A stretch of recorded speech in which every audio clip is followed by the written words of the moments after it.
Your wallet backup is everything. Without it, there's no way back to your funds if you lose access to your wallet. Losing or destroying a wallet backup is usually the end of the road. But during a security upgrade, it can actually be the first step to protecting your funds in the future. How is that possible? This is Daria. She's not panicking because she set up her wallet using SLIP39.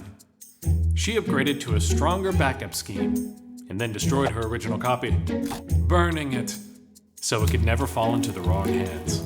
I'm Sean, and today I'll show you how SLIP39 works using our brand new hardware wallet, the Trezor Safe 7. If you've set up a Trezor since the launch of the Trezor Safe 5, there's a good chance you're already using a SLIP39 wallet backup without even realizing it. This is because we made SLIP39 the default when we launched it. And by the way, other than the Model 1, every Trezor device supports this feature. If you don't know whether or not you have a SLIP39 wallet already, you can identify it by the number of words in your backup. If your wallet backup is 20 words long, congrats, you're using SLIP39. Typically, to access a wallet on your Trezor device, all you need is your PIN. However, if you've forgotten your PIN, or if your device has been lost or damaged, you'll need your wallet backup. Your wallet backup is a list of words that lets you recover access to your assets. You can restore access to your wallet by entering your wallet backup on a new Trezor device or another SLIP39 compatible hardware wallet. This is because your funds are not stored on the hardware wallet, but the blockchain. Your device only stores the keys to what's there. The default option when setting up your Trezor is known as a single share backup.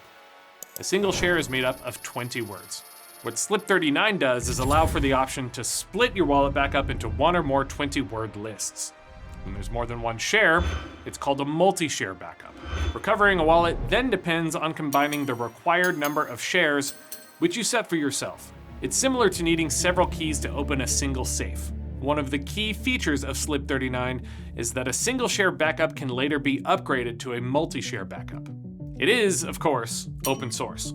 So wallets are regularly adding support, just as they did with previous standards created by Trezor, such as BIP39, the older 12 and 24 word standard we introduced with the Trezor Model 1. By the way, BIP39 backups are still fully supported on every Trezor device, and you can still create a BIP39 wallet when setting up your Trezor by selecting legacy backup types. While we consider SLIP39 the superior method thanks to its flexibility and security, BIP39 is still completely safe. Just know that if you ever decide to upgrade your wallet setup later, you'll need to move your funds to a new wallet. Remember Daria? She set up a multi-share backup at the beginning of this video. Here's how she did it. Daria begins with a single share backup and has some funds in her wallet. But she's feeling a little uneasy. She wants to start saving some money each month to stack crypto. She's worried about the fact that her funds, which are solely protected by a single share backup, are at risk in case someone gets their hands on it. Daria decides to create a multi-share backup. She takes her Trezor Safe 7, opens Trezor Suite, and upgrades to a new multi-share backup with 3 shares and a recovery threshold of 2. Daria copies each share carefully by hand. She does this carefully since she knows that if one word is out of order, the recovery will fail. She separates the original single share backup, noting the words academic in the 3rd and 4th positions. This is one of the traits that separates single share from multi-share. For now, she sets it aside.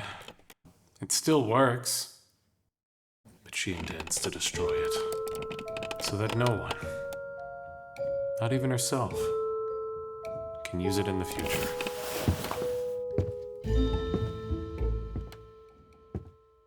Daria now has 3 distinct 20-word lists, each representing a new share of a multi-share backup. Since Daria knows that the original single-share backup can still recover her funds, she treats it very carefully. She checks that the 3rd and 4th words are both academic and then separates it from the rest of her shares. Next comes verification. In Trezor Suite, she uses the Check Wallet Backup feature.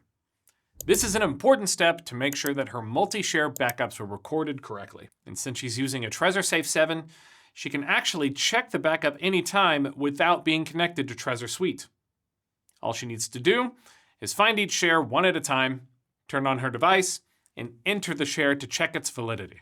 And remember, never, under any circumstances, enter your wallet backup into a computer or any device that isn't a hardware wallet.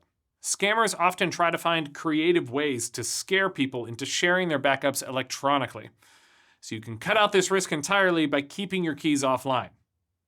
Anyway, back to Daria. Once Daria confirms all 3 shares are valid, she takes the next step, destroying the old single share backup, leaving her new 2 of 3 multi-share as the only key to her funds. Next, she decides to physically separate her shares. A very important step. Not only does that mean that if she loses 1 share, her other 2 will still give her access to her wallet, but if any prying eyes end up seeing one of her backups, her funds will remain safe. Daria even takes an extra step by punching her shares into a few Trezor Keep medals. A stainless steel backup designed to resist water, fire, and damage. But suddenly, disaster strikes. Daria realizes that she doesn't remember her PIN code anymore. At first, she panics. But then she realizes that there's nothing to worry about. She wipes her Trezor device. Then, she connects her device to her phone, starts the recovery process, finds her first share, and enters it into the device. She just needs to check one of the other 2 shares in order to meet the 2 or 3 share threshold. Once Daria recovers the wallet, she sets a new PIN and can go back to using it as she normally would.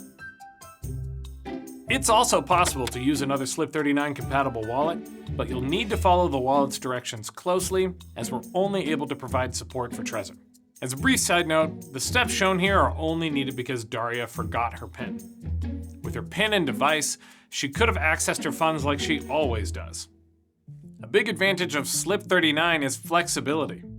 Daria can create new backups if her situation changes. She could add more shares, or even return to a single share backup if she chooses. Remember, once a backup is created, it can't be made void. To remove an old one, you must physically destroy it. Otherwise, anyone with the words can use them to access the wallet. For most users, a 2 of 3 or 3 of 5 setup strikes the best balance between safety and simplicity. More complex setups are possible, but they're often only used by individuals with very specific needs. Avoid setups that are too rigid, such as extreme cases like 16 out of 16, because losing just 1 share would mean losing the entire wallet. And don't forget to think carefully about where you'll store each share. They need to be recoverable long term. There's no single best practice on how to do this, because everyone's situation is different. Think twice before burying a piece of paper outside, because it will almost certainly perish after a few years. It's also incredibly easy to lose. Not to mention, it could be discovered by anyone who happens to come across it. We don't force anyone into a specific combination, because personal freedom is one of our highest values. And don't forget, keeping shares in the same place defeats the purpose. A single accident could wipe them all out. Keep them secret, safe, and separate. We made SLIP39 the default because we wanted to give our customers the chance to upgrade their wallets in the future. And having the ability to do that without moving funds can make the process a lot easier. To go deeper into how all of this works, you can read more about SLIP39 on the official GitHub repository linked in the description. Thanks for watching, and we'll see you next time.